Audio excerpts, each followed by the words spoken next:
ভাদ্র মাসে তাল যারা যারা খাবেন, তো তাল দিয়ে একবারে 3টে রেসিপি আপনারা বানাতে পারবেন।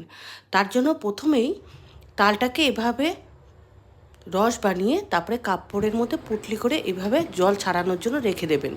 জল পুরো ঝরে গেলে যখন এক ফোঁটাও আর ড্রপ পড়বে না, তখন তালটা হয়ে যাবে আর কি। ঠিক এইরকম হবে দেখতে। এবার বানাবেন এটা দিয়ে বড়া। বড়ার জন্যে 1.5 কাপ তাল, 1 কাপ সুজি, তারও আধা কাপ চালের গুঁড়ো আর ময়দার গুঁড়ো আধা আধা করে নেবেন, 1 কাপ চিনি।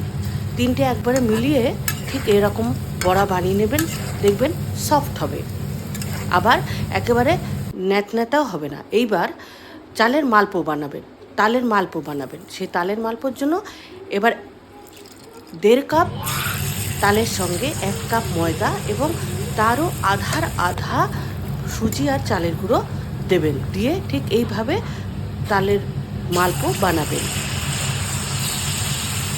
এবার হলো তালের চষি বানাবেন। তার জন্য আধা কাপ তালের পাল্প আর চালের গুঁড়ো আধা মিলিয়ে একটা ডো তৈরি করবেন। সেখান থেকে ঠিক এভাবে চষির আকারে বানিয়ে নিয়ে একটু ফ্যানের নিচে শুকোতে দেবেন।